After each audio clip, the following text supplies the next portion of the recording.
दोस्तों Windows operating system में sound की प्रॉब्लम बहुत ही कॉमन है। आपने ये चीज़ कभी ना कभी ज़रूर फेस किया होगा। अब बहुत बार ये दिक्कत किसी पर्टिकुलर सॉफ्टवेयर के साथ होती है, किसी पर्टिकुलर सॉफ्टवेयर में साउंड नहीं आता है। ऐसे सिचुएशन में हम मान सकते हैं कि उस सॉफ्टवेयर के साथ कुछ दिक्कत है, पर बहुत सारे केसेस में क्या होता है कि पूरे के पूरे विंडोज ऑपरेटिंग सिस्टम से ही साउंड कंप्लीटली गायब हो जाता है। अब ऐसे सिचुएशन में ये आइडेंटिफाई करना बहुत ही मुश्किल हो जाता है कि प्रॉब्लम एक्चुअली हो कहाँ पे रहा है। बहुत सारे केसेस में ये दिक्कत ड्राइवर की वजह से होती है। बहुत सारे केसेस में जो ऑडियो आउट पोर्ट है, जहाँ पे आपने स्पीकर या फिर हेडफोन को कनेक्ट करके रखा है, वो पोर्ट खराब हो जाती है। और बहुत सारे केसेस में क्या होता है, जो कि वर्स्ट केस सिनेरियो है, कि मदरबोर्ड की जो ऑडियो सेक्शन है वही कंप्लीटली खराब हो जाती है, वही डैमेज हो जाती है। यानी कि जो साउंड कार्ड है मदरबोर्ड की, वही डैमेज हो जाती है। अब अगर दिक्कत ऑडियो आउट पोर्ट के साथ है या फिर ड्राइवर के साथ है, तब उसको इजीली फिक्स कर सकते हो। पर अगर दिक्कत मदरबोर्ड के साथ है तो उसको फिक्स करना थोड़ा सा मुश्किल होती है। अगर दोस्तों आपके कंप्यूटर में भी साउंड की दिक्कत आ रही है तो आप इस वीडियो को देखते रहिए। मैं यहाँ पे आपको ये भी बताऊंगा कि अगर मदरबोर्ड में प्रॉब्लम हो जाए तो आपको क्या करना है, और अगर ड्राइवर में दिक्कत है या फिर किसी सॉफ्टवेयर की कुछ सेटिंग्स में दिक्कत है तब आपको क्या करना है, आपको कैसे चीज़ों को आइडेंटिफाई करना है, वो सब कुछ मैं आपको इस वीडियो में बताऊंगा। तो आइए शुरू करते हैं। दोस्तों मैं मदरबोर्ड की प्रॉब्लम से शुरुआत करता हूं। अगर मान लीजिए कि आपके कंप्यूटर में जो मदरबोर्ड है उसकी साउंड कार्ड खराब हो गई है, जो इंटीग्रेटेड साउंड कार्ड है वो खराब हो गई है, तो आपको क्या करना है। मैं आपको यहाँ पे बताना चाहूँगा कि आप उस मदरबोर्ड को ठीक करवाने की कोशिश मत कीजिएगा, क्योंकि ऐसे केस में ऐसा हो सकता है कि आपका मदरबोर्ड और भी ज़्यादा खराब हो जाए, और अगर वो ठीक होता भी है तो आपको बहुत ज़्यादा खर्चा आ जाए। तो ऐसे केस में आप कुछ इस तरह का USB साउंड कार्ड ले सकते हो। केवल क्रिएशन की तरफ से ये इनएक्सपेंसिव साउंड कार्ड बहुत ही अच्छा है। मेरे हिसाब से 500 से 600 रुपए के अंदर आपको ये प्रोडक्ट मिल जाएगा। यहाँ पे आप हेडफोन कनेक्ट कर सकते हो, माइक्रोफोन कनेक्ट कर सकते हो, और जो ऑडियो क्वालिटी है इसकी वो बहुत ही बढ़िया है। यहाँ पे दोस्तों मैं आपको एक बात बताना चाहूँगा, अगर आपके पास एक ऐसा माइक्रोफोन है जिसको चलने के लिए 48 वोल्ट फैंटम पावर की ज़रूरत होती है, तो ये छोटा सा sound card Phantom power provide नहीं कर पाएगा। ये एक बस पावर्ड साउंड कार्ड है, मतलब कि USB की पावर लाइन से ही वो अपने लिए पावर लेता है। तो 48 वोल्ट जनरेट करना इसके लिए उतना आसान नहीं होगा। दोस्तों इस साउंड कार्ड में HS100B चिप का यूज़ किया गया है। ये बहुत ही हाई फाई चिप तो नहीं है, पर एक नॉर्मल यूज़र के लिए मोर देन इनफ है। इस चिप में 16 बिट की ADC है एंड 16 बिट की ही DAC है। ADC यानी कि analog to digital converter, DAC यानी कि डिजिटल टू एनालॉग कन्वर्टर। अब एनालॉग टू डिजिटल कन्वर्टर की ज़रूरत कब होती है? जब आप माइक्रोफोन यूज़ करते हो। जी हाँ, अब डिजिटल टू एनालॉग कन्वर्टर की ज़रूरत कहाँ पे पड़ती है? जो आपका कंप्यूटर साउंड प्रोवाइड कर रहा है, USB पोर्ट के थ्रू जो साउंड आउटपुट आपको मिल रही है वो बेसिकली एक डिजिटल सिग्नल है। उसको हमें कन्वर्ट करना पड़ेगा पहले एनालॉग सिग्नल में, तभी हम उस सिग्नल को यूज़ कर पाएंगे, तभी हम उस सिग्नल को एज ए साउंड सुन पाएंगे। अब दोस्तों ऐसा ज़रूरी नहीं है कि सभी के सभी साउंड कार्ड्स में 16 बिट की ADC एंड 16 बिट की ही DAC होता है। डिपेंडिंग अपॉन आप कितना पैसा पे कर रहे हो, उस हिसाब से आपको 24 बिट की ADC एंड DAC भी देखने को मिल सकता है, या फिर उससे ज़्यादा बिट की भी DAC या फिर ADC देखने को मिल सकता है। आप ये मान के चल सकते हो कि बिट नंबर जितना ज़्यादा होगा उतना ही आपको अच्छा ऑडियो क्वालिटी मिलेगा। चाहे मैं बात करूँ रिकॉर्डिंग की, चाहे मैं बात करूँ ऑडियो आउट की, दोनों ही केसेस में ये चीज़ सेम है। ये बेसिकली एक एस्पेक्ट है। अब और भी बहुत सारी चीज़ें हैं, उसके हिसाब से ऑडियो क्वालिटी डिपेंड करती हैं।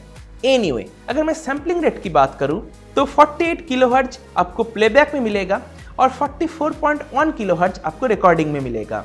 ऑफ कोर्स ये बहुत ही ज़्यादा फास्ट है, पर कुछ एक्सपेंसिव मदरबोर्ड्स में आपको इससे बढ़िया सैम्पलिंग रेट मिलता है। अब सैम्पलिंग रेट भी एक फैक्टर है ऑडियो क्वालिटी को इम्प्रूव करने में। हाँ, एक महत्वपूर्ण बात, ये जो साउंड कार्ड है ये कम्प्लीटली PC की जो नॉइज़ है उसको आइसोलेट कर देता है। मतलब जो ऑडियो आउट इस साउंड कार्ड से निकलेगा उसमें आपको कोई भी डिस्टर्बेंस या फिर नॉइज़ वगैरह सुनाई नहीं देगा। इवन अगर आप ऑडियो रिकॉर्ड करते हो तब भी कोई नॉइज़ या फिर डिस्टर्बेंस वगैरह सुनने को नहीं मिलेगा। मतलब सर्किट के ज़रिए कोई भी नॉइज़ या फिर डिस्टर्बेंस ऐड नहीं होती हैं। जो एनवायरनमेंट का नॉइज़ होगा वो तो ऑब्वियसली रिकॉर्ड होगा, पर सर्किट नॉइज़ी बिल्कुल भी नहीं है। सर्किट बहुत ही अच्छा है। बेसिकली आप यहाँ पे विदाउट एनी इनपुट जो ऑडियो मैंने रिकॉर्ड किया है किसी भी माइक्रोफोन को कनेक्ट ना करके वो आप थोड़ा सा सुन लीजिए, बिल्कुल साइलेंट है। एक और खास बात दोस्तों मुझे जो लगी है वो है इसकी केबल। जनरली जो यूएसबी साउंड कार्ड्स होते हैं वो कुछ इस तरह का दिखता है। इस वजह से जो आजू बाजू की यूएसबी पोर्ट्स होते हैं उनको एक्सेस करने में दिक्कत होती है, पर जैसे इसमें एक डेडिकेटेड केबल यूज़ किया गया है इस वजह से काम करने में भी आसानी होती है। और साथ ही साथ जो केबल है वो एक ब्रेडेड केबल है, तो केबल की लाइफ भी अच्छा होगा। एंड ऑब्वियसली एस्थेटिक्स तो इम्प्रूव हो ही रही है। इस साउंड कार्ड को यूज़ करने का तरीका भी बहुत ही आसान है, जस्ट प्लग एंड प्ले। आपको सिर्फ एक छोटा सा सेटिंग करने की ज़रूरत कुछ केसेस में पड़ सकती है। इस स्पीकर आइकॉन पे क्लिक करना है, उसके बाद यहाँ पे आपको एक छोटा सा एरो दिखेगा, यहाँ पे क्लिक करके आपको इसको सिलेक्ट कर लेनी है। यही है हमारा हार्डवेयर यानी कि साउंड कार्ड, इसको सिलेक्ट कर लेना है। बस बात रही ऑडियो क्वालिटी की, तो ऑडियो क्वालिटी तो दोस्तों बहुत ही अच्छा है। मतलब मैंने एक्सपेक्ट भी नहीं किया था कि एक 600-650 रुपये के साउंड कार्ड से इतना बढ़िया ऑडियो क्वालिटी हमें मिल सकता है। मैंने इस साउंड कार्ड के साथ 2 अलग अलग हेडफोन्स को यूज़ किया था, दोनों के साथ ही जो ऑडियो क्वालिटी है बहुत ही अच्छा मिला था। सबसे पहले मैंने ट्राई किया था सोनी का MDR XB450 के साथ। इसके साथ ऑडियो क्वालिटी मुझे बहुत ही बढ़िया मिला था। बेसिकली ऑडियो की जो लाउडनेस था वो बहुत ही अच्छा था, बेस काफ़ी अच्छा था, और जो म्यूज़िक की जो क्वालिटी है बेसिकली वो भी काफ़ी अच्छा था। वोकल्स वगैरह भी बहुत ही बढ़िया था, और मोस्ट इम्पॉर्टेंटली किसी भी जगह पे मुझे कोई भी नॉइज़ सुनने को नहीं मिला था। इसी के साथ मैंने सैमसंग की इनबॉक्स हेडफोन का भी यूज़ किया था, यानी कि मोबाइल फ़ोन्स के साथ जो हेडफोन्स पहले दिया जाता था उनका मैंने यूज़ किया था। उसके साथ भी क्वालिटी मुझे बहुत ही बढ़िया मिला था। और इसी हेडफोन की जो माइक्रोफोन है उसका भी मैंने यूज़ करके थोड़ा बहुत रिकॉर्डिंग किया था। आप ऑडियो क्वालिटी सुन सकते हो। अभी दोस्तों आप जो रिकॉर्डिंग सुन रहे हो ये है केबल क्रिएशन की जो साउंड कार्ड मैंने आपको दिखाया था, उसके ज़रिए क्वालिटी आप देख सकते हो। और यहाँ पे मैं सैमसंग की जो हेडफोन मैंने आपको बताया उसी की माइक्रोफोन को यूज़ कर रहा हूँ। मुझे पर्सनली ऑडियो की रिकॉर्डिंग बहुत ही बढ़िया लगा है, पर जो मेरे कंप्यूटर की इंटीग्रेटेड साउंड कार्ड है उसकी रिकॉर्डिंग क्वालिटी इससे बेहतर है। आप उसको भी सुन के देखिए। ये रिकॉर्डिंग हो रही है मदरबोर्ड की इंटीग्रेटेड साउंड कार्ड के जरिए, आप क्वालिटी देख सकते हो। सुन लिया? अब आप मुझे कमेंट सेक्शन में बताइए कि इन दोनों में से कौन सा बेहतर है। बात रही दोस्तों कंपैटिबिलिटी की, तो दुनिया के जितने भी डिवाइसेस में एक USB पोर्ट है वहाँ पे ये जो छोटा सा साउंड कार्ड है ये वर्क कर जाएगा। चाहे मैं यहाँ पे बात करूँ अपने मोबाइल फोन्स की या फिर गेमिंग कंसोल्स की, हर जगह ये वर्क करेगा। ओके, तो ये डिवाइस डेफिनेटली हैंडी है। अगर आपके कंप्यूटर की जो साउंड कार्ड है, इंटीग्रेटेड जो साउंड कार्ड है जो मदरबोर्ड में है वो ख़राब हो गई है, पर अगर वो ठीक से वर्क नहीं कर रहा है तो मैं आगे आपको जो प्रोसीड्यूर बताऊंगा उनको पहले ट्राई कीजिएगा। अगर वो चीज़ें वर्क ना करें तब आप इस साउंड कार्ड को परचेस कर सकते हो। सबसे पहले तो दोस्तों आपको ये चेक करना है कि किसी पर्टिकुलर सॉफ्टवेयर में साउंड नहीं आ रही है या फिर पूरे के पूरे विंडोज ऑपरेटिंग सिस्टम से ही साउंड गायब हो गई है। अगर किसी पर्टिकुलर सॉफ्टवेयर के साथ साउंड में दिक्कत आ रही है, अगर वो सॉफ्टवेयर क्रोम या फिर फायरफॉक्स जैसे ब्राउज़र्स हैं, तो आप वहाँ पे ये चेक कीजिए कि जिस भी प्लेयर का आप उसमें यूज़ करो, फॉर एग्जांपल अगर वहाँ पे यूट्यूब चल रहा है तो यूट्यूब का खुद का जो प्लेयर है उसमें आप चेक कीजिए कि वहाँ पे म्यूट हो गई है या फिर नहीं। जो आप वीडियो प्ले कर रहे हो ना वो म्यूट हो गई है या फिर नहीं। अगर म्यूट नहीं हुआ है, वो चल रहा है, तब आप ये चेक कीजिए कि जिस टैब में यूट्यूब चल रहा है वहाँ पे राइट क्लिक कीजिए और वहाँ पे देखिए कि अनम्यूट लिखा हुआ है या फिर नहीं। अगर अनम्यूट लिखा हुआ है तो आपको ये मान लेना है कि जो टैब है वो म्यूट हो गई है। आपको उस अनम्यूट बटन पे क्लिक करके उसको अनम्यूट करना है। अगर म्यूट लिखा हुआ है तो इसका मतलब है कि अगर आप उस बटन में क्लिक कर देते हो तो जो टैब है वो म्यूट हो जाएगा। यहाँ पे चेक करने के बाद अगर आपको ऐसा लग रहा है कि सब कुछ यहाँ पे ठीक है, तो आपको क्या करना है कि जो ये छोटा सा स्पीकर का आइकॉन आपको विंडोज़ की नीचे टास्क बार के अंदर देखने को मिलेगा, वहाँ पे राइट क्लिक करना है। उसके बाद आप क्लिक कीजिए वॉल्यूम मिक्सर में। अब जिस सॉफ्टवेयर में आपको साउंड नहीं आ रही है, अगर वो सॉफ्टवेयर ओपन है आपको सॉफ्टवेयर यहाँ पे शो करेगा। आप ये चेक कीजिए कि ये जो स्लाइड बार है ये मैक्स में है या फिर नहीं। अगर बिल्कुल 0 पे है इसका मतलब है कि वो जो पर्टिकुलर सॉफ्टवेयर है उसकी साउंड म्यूट की गई है। तो आपको सिंपली क्या करना है कि ये जो स्लाइड बार है इसको मैक्स में कर देना है, या फिर जहाँ पे आपको सही लगे वहाँ पे आपको कर देना है। एटलीस्ट इसको 0 में नहीं रखना है। अगर दोस्तों पूरे के पूरे कंप्यूटर से ही साउंड जा चुकी है, तब आपको पहले ये चेक कर लेना है कि जो डिवाइस आप यूज़ कर रहे हो साउंड आउटपुट के लिए वो प्रॉपरली आपके कंप्यूटर के साथ कनेक्टेड हो। अगर वो ठीक से कनेक्ट नहीं है, जो केबल है वो डैमेज हो गई है या फिर जो कनेक्टर है वो कोराइड कर चुका है, तो ऑब्वियसली साउंड यहाँ पे नहीं आएगा या फिर दिक्कत करेगा। तो इस चीज़ को सबसे पहले चेक कीजिए।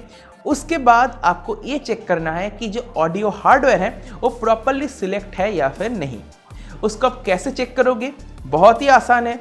आप सिंपली इस स्पीकर आइकॉन पे क्लिक कीजिए, उसके बाद इस एरो पे क्लिक कीजिए और यहाँ पे आपको बहुत सारे डिवाइसेस की ऑप्शन देखने को मिल सकती हैं या फिर एक डिवाइस भी देखने को मिल सकती है। अगर आप अपने कंप्यूटर की मदरबोर्ड की साउंड कार्ड को यूज़ कर रहे हो, इंटीग्रेटेड साउंड कार्ड का यूज़ कर रहे हो, तो आपको इस ऑप्शन को सिलेक्ट करके रखना होगा। अगर आप कैबिनेट के सामने से ऑडियो ले रहे हो, तब ये ऑप्शन आपको चूज़ करनी है। कुछ केसेस में एक ही ऑप्शन होता है। मेरे इस कंप्यूटर में जो मदरबोर्ड है, इसमें front end back audio outputs को अलग अलग ऑडियो डिवाइस की तरह ये दिखाता है। यहाँ पे दोस्तों एक छोटा सा कैच है, अगर आप जो मॉनिटर यूज़ कर रहे हो उसमें एक ऑडियो आउटपुट है, तो चांसेस बहुत ज़्यादा रहती है कि वही बाय डिफ़ॉल्ट सिलेक्ट हो जाता है ऑडियो आउट के लिए। इस समय अगर आप अपने मदरबोर्ड की इंटीग्रेटेड साउंड कार्ड को यूज़ कर रहे हो, तब आपको उसको यहाँ से सिलेक्ट कर लेना होता है। अगर दोस्तों आप ऐसा देख रहे हो कि सिर्फ आपके कंप्यूटर की जो फ्रंट ऑडियो है वो वर्क नहीं कर रहा है, तब चांसेस बहुत ज़्यादा है कि आपने रियलटेक ऑडियो कंसोल को इंस्टॉल नहीं किया है। ये एक बेसिकली पीस ऑफ सॉफ्टवेयर है जिसको आपको यूज़ करना है अगर आप अपने कंप्यूटर की फ्रंट ऑडियो पैनल को यूज़ कर रहे हो। तो ये सॉफ्टवेयर आपको माइक्रोसॉफ्ट की स्टोर से मिल जाएगा, वहाँ से आप उसको डाउनलोड करके कॉन्फ़िगर कर लीजिएगा। अगर इस सॉफ्टवेयर को इंस्टॉल करने के बाद और कॉन्फ़िगर करने के बाद भी प्रॉब्लम सॉल्व नहीं होता है, तब चांसेस बहुत ज़्यादा है कि फ्रंट ऑडियो आउटपुट जो है वो ख़राब हो चुकी है। इतना सब कुछ करने के बाद भी दोस्तों अगर आपका प्रॉब्लम सॉल्व नहीं होता है, तब आप अपने कंप्यूटर को एक बार रिस्टार्ट करके ट्राई कीजिए। अगर रिस्टार्ट के बाद भी सही नहीं होता है, तब आपको क्या करना है कि जो ऑडियो ड्राइवर है उसको अनइंस्टॉल कर देना है और अनइंस्टॉल के बाद आप अपने कंप्यूटर को रिस्टार्ट कीजिए। इसके बाद विंडोज़ ऑटोमेटिकली जो ऑडियो ड्राइवर है उसको इंस्टॉल कर देगा। उसके बाद आप ट्राई कीजिए। अगर आप विंडोज़ पर रिलाई नहीं करना चाहते तो मैनुअली भी जो ऑडियो ड्राइवर है उसको इंस्टॉल कर सकते हो। अगर ये तरीका भी फेल हो जाता है तो आप अपने कंप्यूटर को एक बार रीसेट करके ट्राई कर सकते हो। अगर ये तरीका भी फेल हो जाए तो आप और कुछ नहीं कर सकते, आप लास्ट चांस एक बार अपने कंप्यूटर को फॉर्मेट करके भी ट्राई कर सकते हो। फॉर्मेट करके बिल्कुल फ्रेश विंडोज़ इंस्टॉल कर सकते हो। ट्राई करके देख लीजिए, अगर सही हो जाता है तो बहुत ही बढ़िया, अगर सही नहीं होती है तब आपको एक साउंड कार्ड, एक USB साउंड कार्ड परचेस कर लेना चाहिए। अगर आपको इस तरह का कोई एक साउंड कार्ड परचेस करना है तो वीडियो के डिस्क्रिप्शन में मैंने लिंक दे दिया है, आप वहां पे जाकर परचेस कर सकते हो। इससे मेरे चैनल को भी थोड़ा सा हेल्प मिल जाएगा। इसी के साथ दोस्तों आज की इस वीडियो को मैं यहीं पे समाप्त करता हूँ। मुझे उम्मीद है आपको वीडियो पसंद आया होगा। अगर आपको वीडियो पसंद आया तो वीडियो को लाइक कीजिए, अपने दोस्तों के साथ शेयर कीजिए। अगर आपके मन में कोई सवाल है तो मुझसे कमेंट सेक्शन में बेझिझक पूछ सकते हो, मैं उसका आपको जरूर रिप्लाई करूंगा।